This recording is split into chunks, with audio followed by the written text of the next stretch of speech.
outgoing Treasurer General of the Economic Freedom Fund. You're already giggling. Welcome to our special edition of the podcast, which is our road to our NPA. Are you available to stand for TGB? Let's get that out of the way. So if I go there and I say I'm nominating you for the second term, are you available? Thank you very much, TG, for having us here. It's very interesting that we sit like this at the end of our term. We sat like this, not in the studio, but at your previous office. And that's when you handed over the TG cap. I would have brought it today. So you're going to make me stop crying now. Don't try to change the subject about if you are available. No, TG, that's the question that will be answered at the conference. The delegates, let the delegates decide. Yeah, I'm saying if I nominate you, you're going to say, yes, I'm get available. The mandate. I'll get the mandate from my branch, and then from the region, and then the province of Gauteng, where I come from. All drama. You know, I convene Gauteng. Oh, you do? So you can come and tell me whether you are available or not. The leadership will speak. Okay, TG is trying to be very by the book. All right, let's talk about your moment of being elected in 2019 as a Treasurer General. Yeah, it was a big moment for me because, like, the delegation was big. That's the first. And there were attempts of contestation, as you know. But I don't think I was contested. I don't remember. Yeah, I don't think the person who was Rendani, we can talk about it. It's a long time ago. I think initially Rendani was supposed to be available for that position. I think so. And I don't think... I still love you, Rendani, and everything. I mean, it's water under the bridge. Contestation is allowed in our organization. Yeah. But I think I became uncontested. So, yeah. What? The delegates of 2019 decided, TG. Proper. And I accepted, and it was a big moment for me, honestly. Remember, I started from the ground up. When I joined the EFF in 2013, I was at sub-region, Tshwane East. And then I was recruited by Is it called Benjamin. East? Which East. one? It's no longer... Tshwane East, yeah. It's Which sub-region 5. Yeah, it's 5. Yeah, I think it's 5. So I was recruited by Fighter Benjamin. Oh, yeah. And he appointed me to be the coordinator of the sub-region. And I think 2 weeks into being the coordinator of sub-region, I was called to go and assist at the region. And I think 2 weeks after that, we went to the What Is To Be Done conference assembly at Soweto. When we came back from Soweto, I became the coordinator of the region. And we led Tshwane to go to the official launch of the EFF in Marikana, myself and Benjamin. I remember we used to carry a beret in our meetings, fundraising for buses. So we'll take off our beret and then go like in church. You know, in church they go around with that bowl offering. And with that, really, we managed to fundraise and pay for 11 buses. That took Tshwane. It was in your blood. It's been. So it was very exciting to see us leading there. And shortly after that, then I was requested to come and assist at the province. And I became the coordinator of Gauteng. That was 2013 December. And then in the immediate can you just say I was the one who came and brought you to the province? I don't even get credit for that. Wasn't it Mbuseni and I? Because we were deployed here. It was Mbuseni and you. So you just throw us to the curb. I need to acknowledge that, TG, that you did. You identified me. And I became the coordinator of the province, which then took the EFF to its very first manifesto launch at Metlareng Stadium. Well-attended rally, well-organized. Oh, no, it was proper. Yeah, it was so beyond our expectations. Yeah, it was good. It was good. And the first gala dinner of the EFF, by the way, at Beachwood. Oh, yes. I didn't make it there because I was trying to pay for buses. Really? I know. And I'm looking at you guys looking all nice on the pictures, posting and stressing about buses. But it was. But also, you also took us into elections. Of course. Yeah, so we had... Immediately after that manifesto launch. Okay, it doesn't matter who our premier candidate was. Yeah. I don't want to talk about it. But you worked extremely... I do remember you being in and out of our office there in Braamfontein. I was still working and you're working full-time. I was working for Transnet. Yeah. And my conscience just couldn't allow me to be at work when the work of the organization had to happen. So I used to, there's nothing they can do now. Yeah, I used to go and nothing. consult a doctor who will give me a script with a review after 7 days. And that's how I pushed from February, after we launched our manifesto, all the way up to May when we went for the elections. It was quite interesting to see the sufferings of our people, to see the movement speaking to our people, and people really feeling that they will be well represented. And Gauteng did very well in 2014, by the way. We came out very strong. We're still growing, even in Gauteng, of course, with the exception of the past elections. But yeah, the ground was fertile. The ground is still fertile to this day. It is. So your expectations of yes, I'm available for TG. Yes, and we announce you as our TG, and then tell us about the reality. I don't say I came to lobby you. You did. You came to lobby. I remember the last meeting we had, just before the assembly was at Morningside. We had a coffee session at Morningside. Giving our secret. Yeah, I have to. And you were like, TG will be fine, but you must leave Transnet. Because I was like, this one, if she decides she's not going to leave that job, I'm going to be backdoor doing. Yeah, but I think it was time for me to leave. Look, I had served Transnet as well. For 11 years, I was senior manager at Transnet. And I felt, look, with the Pravin Gordhan coming to be our minister, I just knew that that whole work we did was going to just go to waste. And it didn't disappoint. Pravin didn't disappoint. He came and erased everything else that we did. And I remember when I left my office, I told my team that you're going to become redundant because the strategy is going to change. The strategy is no longer that one of seeking revenue generating project outside the country. Is that one really of because you used to travel collapsing. a lot too. You used to make me jealous. I used to collapse. I used to travel a lot, the continent and even abroad.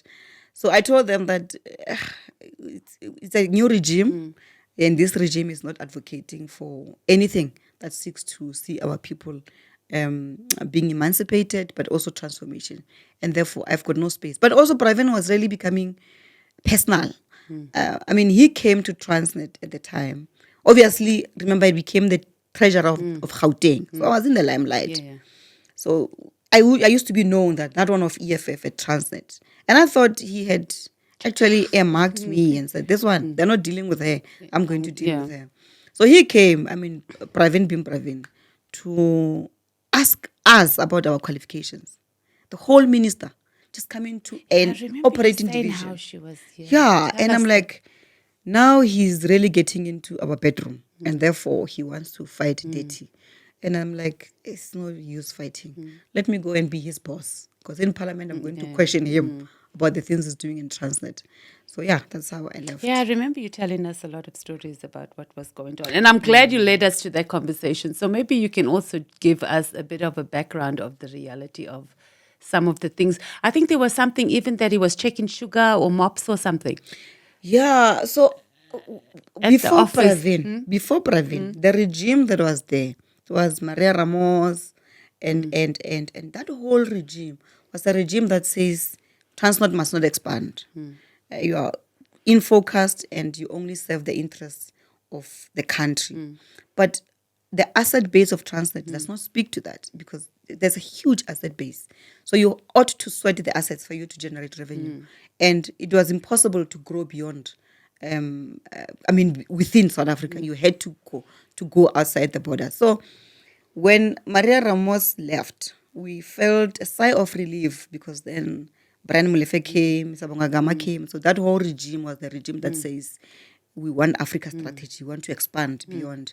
We want to have an African renaissance through rail.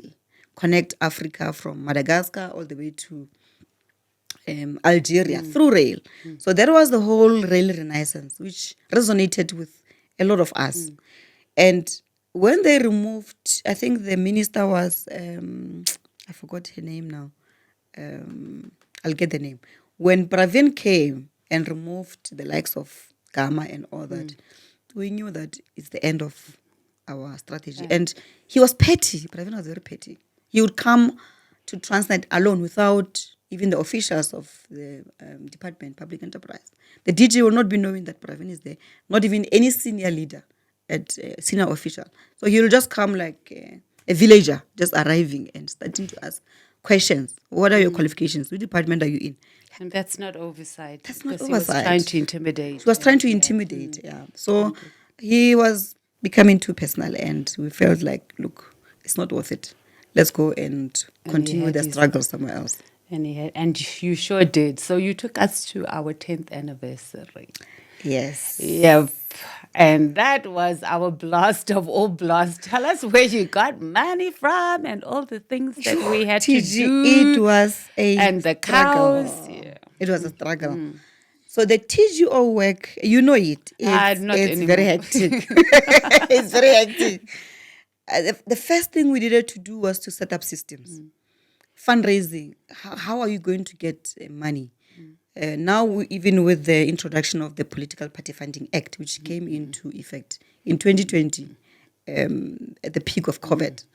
So, yes, it came into place. It was aimed at, getting to know who are the funders, who funds these political parties, so that we don't get easily captured. But we've seen now it's been used really to fight the economic freedom fighters. I mean, TG, at the gala dinner, after the gala dinner of the EFF, at the 10th anniversary gala dinner, you had the likes of the Premier of Gauteng saying those businesses that purchased tables must be dealt with. And that's one thing that we've always been saying, that our people are afraid to come out in the open to give us money because they are going to be victimized.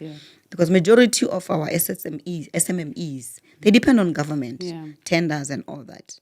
Because regardless, they all have to answer to SARS. Exactly. So you'll have your contract terminated. You'll have SARS coming after you, closing you down. It's just a lot. And as a result, really, it's not serving the purpose that it was intended. And so going into the 10th anniversary, we had to do videos. Myself and the president, we had to do videos. President's video was more on the TG likes the videos and she was very good. So president did a video on the monetary side, asking for online donations, asking for SMS donations. When I did the video on in-kind donations. So with the in-kind donations, we saw us fundraising over 100 cows, which some of them are still at the farm, by the way. Vegetables were fundraised, the groceries, the T-shirts. Really, our people came out in their numbers and heeded our call of asking for donations. And that's how we had a huge and successful rally. Those SMSs, TG, don't take them for granted. If you've got 1 million people contributing 10 rands, and remember, it's unlimited. You can contribute as many 10 rands as you can. Oh, yes, we did those. And we started with our public reps to say, if you've got a contract phone, you are guaranteed that you will not finish your airtime. That's how you can finish in a month. But often times you find that with your package, you don't get to finish your airtime. And therefore, it goes back into the system. So you're contributing back to MTN, to Vodacom, to Cellc, to Telkom. And do you want to contribute back? No, let's take that money and reuse it. So I used to run that campaign of getting everybody, particularly starting with our public reps, to say, don't be ignorant and don't be, don't hold on to it because you're not going to use it anyway. So let's donate as much as we can. 10 rands, 20 rands, 30 rands. It all added up. For 500,000 people. So it was almost like proper crowdfunding that you did. It was. And look, it's documented. The good thing about our system is that when you donate 10 rands, it records you. So we've got a record of everybody. And also, remember, we launched the online store. Oh, the merchandise store. Back in 2020, at the peak of COVID, where our people we couldn't hold rallies. People couldn't go on the street. And we said, look, let's adapt with the new times of doing things. After all, we're in the 4th industrial revolution. And therefore, let's launch an online store where we'll be selling our merchandise at the comfort of your doorstep. So we raised a lot of money through that. You're not going to tell me how much, because I'm going to come to you with invoices. No, I'll say that at our NPA. So allow me to No, it is for NPA. I know you can't say it here on the thing. Yeah, and that's a closed session anyway. You report to our delegates. You don't report to the whole of South Africa. And they the don't media need to know. Yes, no, they don't need to know our business, because they make it their business to misunderstand. Absolutely. But talk about some of the big programs that we had, TG. I think it's important for the lead up for the 10th anniversary. Yeah. So we had an outreach program across all provinces. TG, we started at Western Cape, where we visited a child care center. And we renovated there. So we'll paint. If there's no solar system, most of the time we'll put a solar system. If there's furniture missing, we'll put furniture. And then we have a big celebration with the community of that facility. It'd be the elderly, or it'd be the children care center, the orphanage, and the whatnot. So, and then we'll donate 100,000. Every facility we went to, in the lead up to the 10th anniversary, we donated 100,000. So, yeah, by the time you can do the maths. If it's 100,000 for 9 provinces, that's 900,000. But a lot more went into renovating the place, material. And the good thing about that program is that TG, we used our own fighters. So when we all did was just to buy paint. And then our fighters will come, just to paint themselves and do that. And then we'll have a celebration, obviously, on the day where we bring groceries, food, a caterer. Oh, we did nice cakes. Do you remember? And the lovely cupcakes. Yes.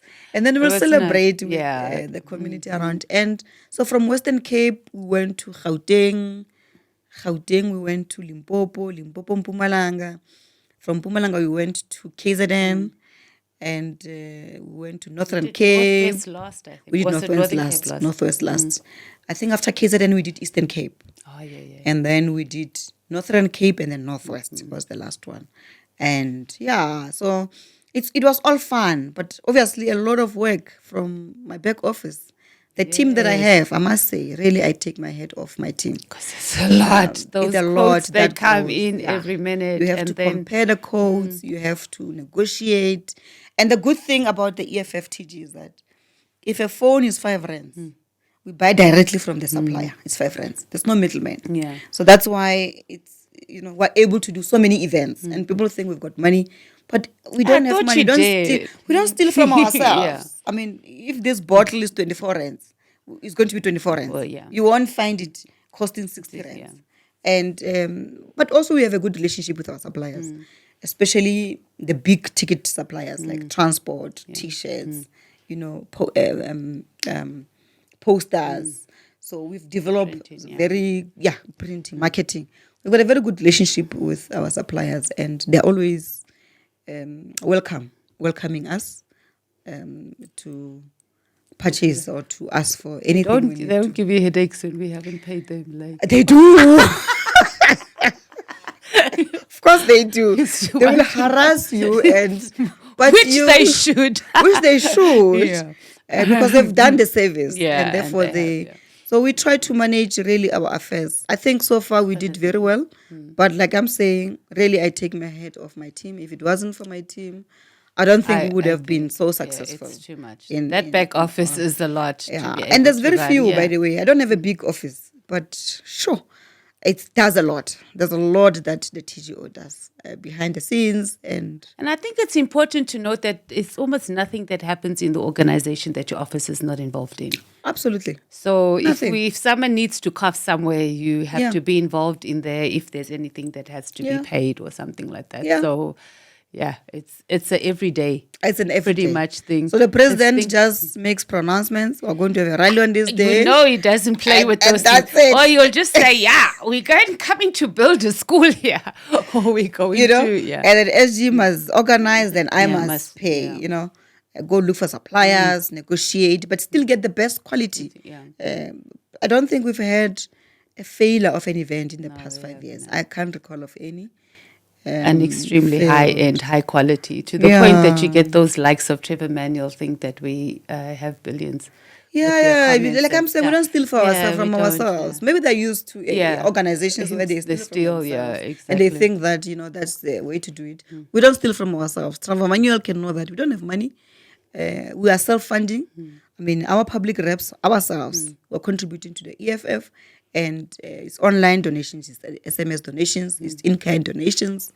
And it's just selling of our merchandise, Make it work. And that's what raises really our money. And obviously our allocations from different institutions, Parliament, IEC, legislatures.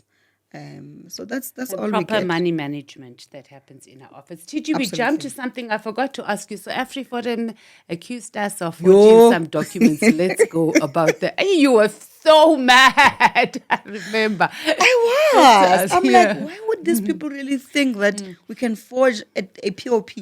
So TG, we were paying for. There was a court case. They do it themselves. Yeah. No, they thought this time around, because remember they have not gotten us on anything, and they thought this time we got them. Why would I be so stupid? Why would I forge a POP for what? Where's with AfriForum? I know. And their claim was that no, we're getting funding from somewhere else and we're hiding it.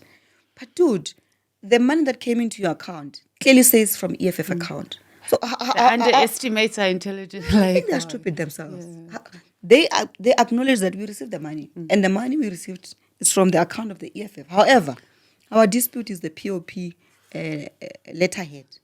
So where do we enter? Where do I enter in changing the letterhead of Standard Bank? I mean, even Standard Bank, whoever that individual is who said there's something dodgy, should have actually been dismissed, because, look, our organization, we are a political organization. Integrity is everything to us. So if you dent our image, that's all we have. Yeah. There's no amount of money that can reverse that situation. So they should have known. And they're always on our necks about money and And, I received calls, and I remember I had a 2-hour call with both. We were in the conference call, laughing about it with Snow and Dr. Gumani Timomon. They were like, TG, we know you didn't do it, but you are capable. We know you are capable. We were having a good laugh. And when we were having these conversations, the tweets were just coming on and on and on. Yeah, but it was shocking to even see the media personnel really buying into that story. Like, guys, it became a news, like headlines, breaking news. Yeah. The EFF forged a POP. Yeah, TG, our media, I don't know, they're even very tiring. People, they'll be like, you have a mass exodus of senior leaders. And then you're like, I'm tired. I know. So as soon as EFF is there, they all sit with an egg on their face. And they won't even go and fix it. No, they won't. And I'm still saying, as the EFF, really, we need to sue people and sue AfriForum for what they did. Yeah, Standard Bank, didn't President go? You didn't end up a meeting with them? Or was it for something else? Working on it with the lawyers. We need some money. No, we need some money. We have to sue them, really. For me personally, I wasn't worried because I knew. Yeah, it was true. But I mean, we had to be accused like that, and people actually believe. It's like in Setswana we say, you build a cow from mud, and it says moo, and you actually believe it's a cow. That's how people, and it's so wrong. But I'm happy that for the past 5 years, we're still solid, TG. The same office you left. Yeah, you've still grown standing, on it, yes. TG. I flew because you walked. So you paved the way for me. And, but you certainly did fly. Yeah. But Action SA, they lodged a complaint. Did you see it? They can go to the nearest hell. I know, but did you really? Has the IEC contacted you about it? I think IEC, they were like, guys, okay, what must happen now? We don't have a lot of funders. That's why even our online donation TG is up to 100,000, because we want to safeguard our people. Yeah, we don't want our people to be harassed over 105,000 rand. Yeah. And there's nothing wrong with us saying give us 99,000. There's nothing wrong. I mean, they want to try and say we've been thugs. Like we're saying. So guys, there's a 60 zone. Yeah. The maximum speed you can do is 60 kilometers per hour. We're sticking within the 60 kilometers. How is that unlawful?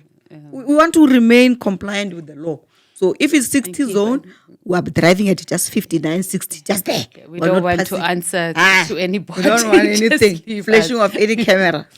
So let's talk quickly, TG, because I know you are rushing to head off to beautiful Parliament. Cape Town. Yes.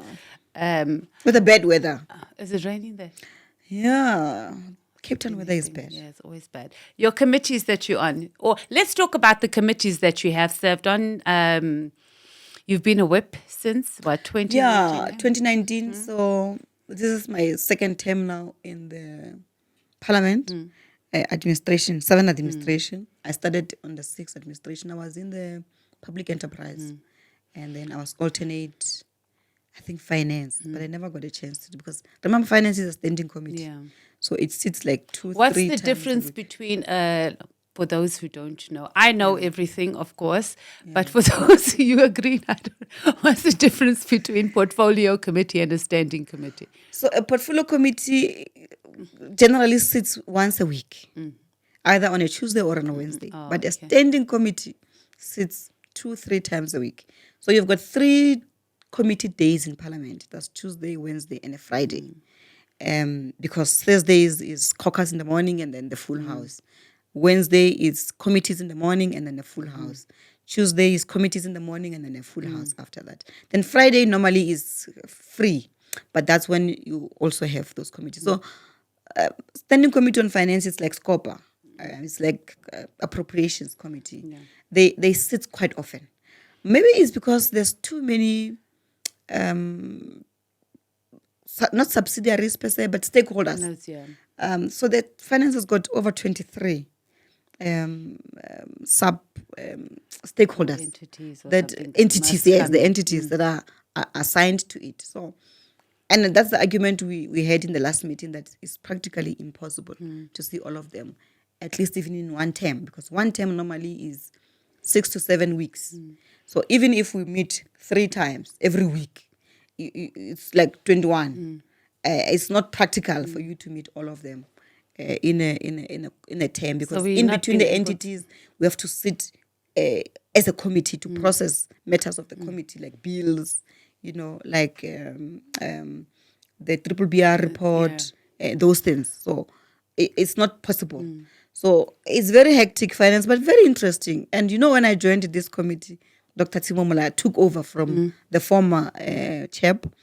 Dr. Timomola said to me, there's nothing different from what you've been doing, honestly, in public enterprise. Because you talk about transformation, you talk about how to use the resources of the state to transform the economy. And that's what you've been pushing. So that's really the same thing even with finance, except that there we even talk about, because finance is the custodian of all funds of the state.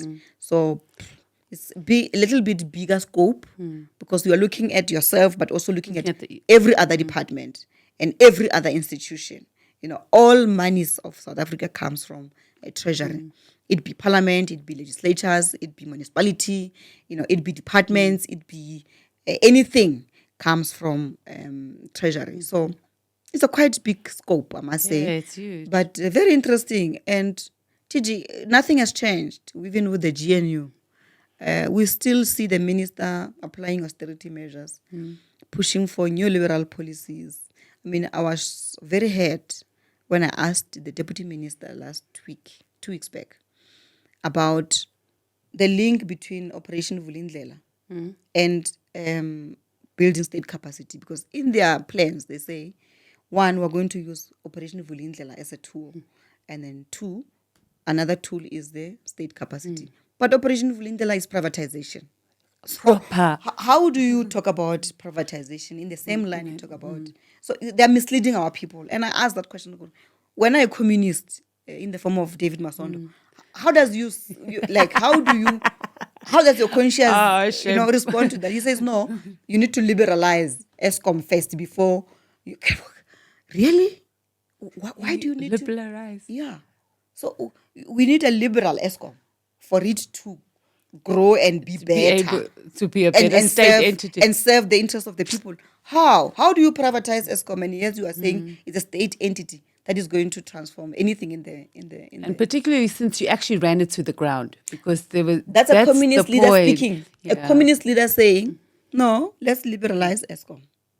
And then later on, with the hope that private sector will come and assist. But okay, what is private sector assisting you with? Because you are taking money from your state, giving it to the private sector to do what ESCOM could have done. It is, yeah. So it's very we are deliberate to doomed do that, with this. We are doomed before GNU. We are even worse off now. Yeah. I saw the statement that you issued, TG, about the Minister of Education, who went to blast 3.6 billion on printing of question papers. When in the past it was Privately done and by, with- it was done by And then government printing works at a fraction of the cost. And when it comes there to Parliament, it's going to be this entity can't operate, it's Yes. useless. So the narrative becomes that They're running it to government the can't ground. run. So it's a whole intentional So that's a thing whole, and they're doing that with all entities. We've spoke about this. When I became the TG, after I was elected the TG, there was a press conference we did, and Mam Sophie asked the question about Transnet. And I remember saying, given the numbers of how many wagons, how many locals, what cargo do we move and all that, 2,500 locomotives. They're currently building a 1064, which is on the news on the Zondo Convention.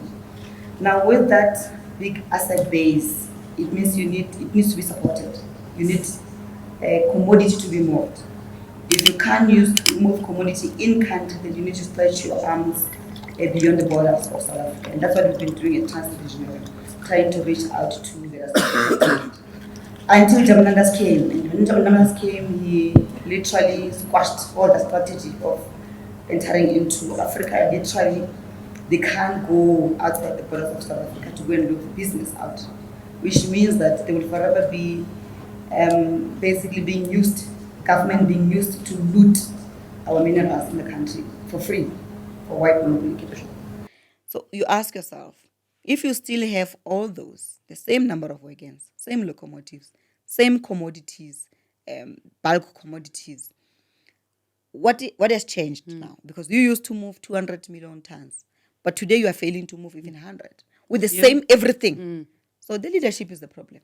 So we have a leadership problem in this country. And but the people of South Africa, I think they're starting to realize, because I was talking today, me and UTG, ANC is below 50%. That's 40-something%. Yeah. So the people of South Africa woke up and smelled the coffee that, we need to do something. So in the next election, we need to remove them completely and usher in an organization that will bring about economic freedom in our lifetime. Because even with their own plans, the Minister of Finance says, with Operation Vulindlela and the presidential stimulus, employment stimulus, they're going to create 1 million jobs. Over 10 years. Over 10 years. Guys, we've got 12 million people unemployed today. You are saying we must wait for another 10 years to only employ 1 million. So the 11 million people will still be unemployed in the next 10 years. And That's it the doesn't government. also account for those that are going to That are lose going to their come jobs. in. This will grow and grow and grow. You lose your jobs. In the same line, by the way, he says he wants to align the budget of the departments to the headcount. What it means is that if he allocates you as a department 400 billion, right? Let's make it small, 400 million. Then the headcount should then be to that value. So what if your headcount needs 250 people, but this 400 is only giving you 150 people? It means you must release other people, the 100 people. They're going to add more on the unemployment. We are in a crisis in South Africa. And if things don't turn around, we're doomed. There's no future here. So, NPA, which is going to help us, that's going to set the pace on how we're going to move in the next 5 years, particularly the local government elections that are coming up next, which is what, 2026. 2020. It's like you just don't even breathe. And then it's the national 2029 elections. So are you ready, NPA? Is there any committee in particular, commission that you are going to, or you particularly interested in? Yeah, it's the one of the economy. Okay. So the documents are now out for comments, but my particular interest is on the economy because that is what in the immediate we need to resolve as a country. we need to turn around our economy so that we can create more jobs for our people. TG, we can't wait a day longer with this kind of hunger that we see on the street. It's just too much. More and more people are getting hungry. Higher and higher levels of inequalities that we see in the country. We see the levels of poverty increasing, skyrocketing. Really, even if I sit in a glass house in Santen, I'm comfortable, I should be worried. Because the poor of the poorest will remain more poorer, will have nothing to eat. They'll come and eat in our fridges. So we have to collectively, as a country, resolve the solution, the issue of the economy. We can only turn around the situation if we have the right economy. But it starts with the policy. So we've got the wrong policies in this country, which have not worked. I mean, there's empirical evidence that it has not worked. Recycle. And we are now in 2024. From 1994 to this day, these neoliberal policies have not worked. So let's try something new, something that will see a growth. Even if they can say socialism has not worked, but we have not tried in South Africa. So let's try it. And let's fail if we fail. And where has capitalism worked anyway? Where has capitalism worked anyway? Big question. Exactly. Yeah, exactly. So is there anything in particular you're going to lobby for hard on a program or a resolution that commission must adopt? There's quite a few things. But let me not preempt, because I want the delegates to come there with their fresh minds. You're going to be a delegate. You're outgoing. I'm going to be the loudest mouth in that competition to put my points across. On the economy. Otherwise, is it all systems go for our NPA? It's all systems go. We had a war council this morning that look at what is still outstanding. Really, if we were to have it tomorrow, we're ready. The SG was reporting on the audits. On the preparation side from my office, we're done, we're ready. What is outstanding? It's not outstanding per se. It's on draft. The political overview of the president is on draft. Oh, yes, yours. My report is on draft. Okay, tell us what your report is about, or what, not the details, but what is it that you need to report? Because we want to know, where is our school, TG? Okay, you're going to report it there, but tell us what else is going to be in the report. In the report, you will definitely have a full report on the school. Purchased the land, 177 hectares. Where is our school? Back. Where is Where our we're school? going to build our Winnie Madikizela Mandela School. That was back in 2020. TG were disrupted by COVID for 2 years. That's a fact. For 2 years. But obviously, we will go and account there. But it's there. So you'll find it in the report, the report about the school. You'll get the report about our finances. Every year, TG, we've got the financial year cycle. Starts April of every year. Financial year starts, and then it ends in March. And then when it ends in March, we close our books. Then the first audited financial statements we need to submit is Western Cape, and it's Gauteng. Yeah, Western Cape and Gauteng. That's in May, end of May. And then, so when we've got 23 accounts in the EFF, bank accounts. Which are statutory. You didn't open new accounts. No, those are statutory. Then we've got our internal one, party levy, merchandise, membership, main account, payroll account. We've got these 5. So in total, we've got 28 accounts. But these 5 are internal. The 23 are provincial legislatures. We also have eThekwini. So that's the 24th one. And then we had dramas with that. We have another drama with Ugu, but SG is sorting it out. So every year we close our books end of March, and then we start with the audits. It's a tedious process, very, very tedious.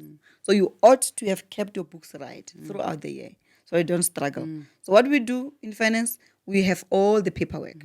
When you make a payment today, you will have a schedule with all the invoices that you are paying, and then we send it to my team. My team, after printing, including the POPs, then they file it.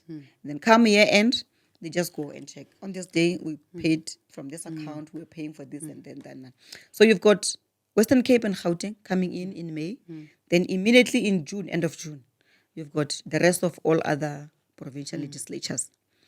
And then we move July, August, we close the party levy account and the merchandise account, which we have now moved it to be in sync with the rest of them. Okay. They are now all finishing end of March.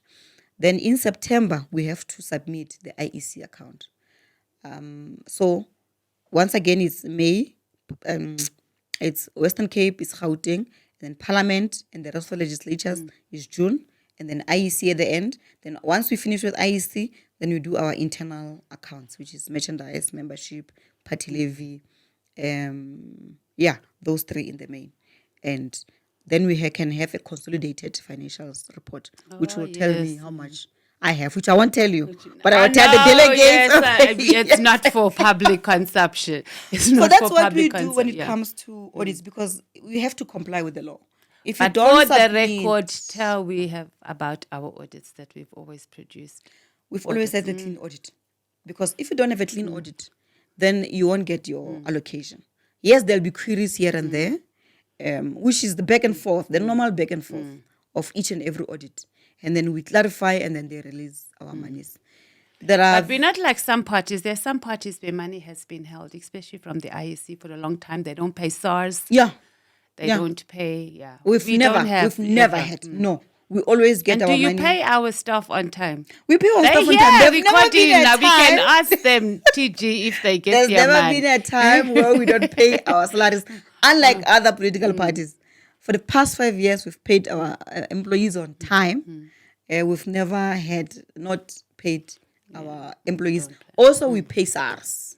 So we don't just deduct money from them and not pay it over. Yeah, like what they've been doing with the... Yes. with Which people's is now pensions visible and- with two-pot and system. stuff, and It's coming out that a lot of companies were taking money but not depositing the money to the right institutions. So all compliant with the law. Yes, thank you for serving us, not getting us into trouble during the second administration. We don't know if we're going to see you in the third administration because you're busy telling me about the floor. The delegates will decide whether you are go. But you decide whether you're available or not, TG. If we nominate you, are you going to say you're available or not? I need to get the mandate from the branch. That's how I start. Oh, It you starts back from the to your branch. nonsense. I it thought goes after 2 hours of talking, you're going to be like, okay, my I am. chairperson will tell me, and then Fata Obageng, who is our regional chairperson, and Blessing, our secretary, will tell me, and then the provincial chairperson, Komisa Dunga, and the secretary, Komisa Moshoko. Oh, you They will being come and say, we want you back. The delegates are saying, you should come back or not, you are fine. But yeah, it's been all fun, I must say. Okay, what was the highlight for you? Sure, there's been a number of them. But the fact that for 5 years we've never had drama of not being able to run a successful event, a rally or anything. We haven't had our offices, people kicking us out of our offices. We haven't been blacklisted or, and I think it's important, TG, because people don't know that, and the positive things of what you've done in the office. I mean, we've got offices in every single region. Yeah. We have provincial offices. Yeah. They've got printers. They like proper operational. Yeah. And your office has to pay those bills like monthly or however you go about doing it. And you've done that. Like we do it. Our offices have never been shut down. No. So that's what I'm saying. You must take credit. Those are highlights. Those are because people can't do those basic things in other organizations. Yeah, and we're 11-year-old organization. So they must never undermine our ability of what we've achieved in the 11 years. It's not just about what happened at, the outcomes of these elections. But when we talk about a solid organization, we're talking about outside of our structures, but being able to operate. No, absolutely. So on behalf of the EFF members, offices. thank you, yes. Yeah, fully operational. We've got 9 provincial offices. We've got our own office that we purchased there. It would have been nice to have purchased some more provincial offices. But yeah, we're looking in Limpopo to be our next province that we purchase the office. Some organizations are over 100 years, they don't even own offices. Here we are at Winnie Madikizela Mandela House. We're just paying a bond to the bank, which will finish and own this building. It's ours. We're not renting from anyone. So we can't be told that we'll be kicked out. Yeah. We own a farm, a fully serviced farm with warehouses, with structures, with properties in it. A whole 177 hectares. So yeah, we are a solid organization, really. We are. That's why when people come and say close shop to nothing, we're like, you guys are playful. we've Don't been take us doing serious. a lot of hard work. So thank you on behalf of the Economic Freedom Fighters membership for keeping our finances intact and not having stories except for lies from the AFRI Forum. Of course. Thank you, TG. Thank you so Travel much, safe. TG. See you at the NPA. I'll decide whether I'm going to I nominate must bring you or that not. cap. Huh? I must bring that cap of the TG and do what you did to me. After being elected, you handed it over to me as a baton to say, ma'am. Well, you're going to hand it over to yourself because you might get elected again. Stop the drama. Oh, do you? Thank you. You might just get back as a TG. Not in this lifetime. Thank you so TG. much for having us, TG. Bye. Appreciate it.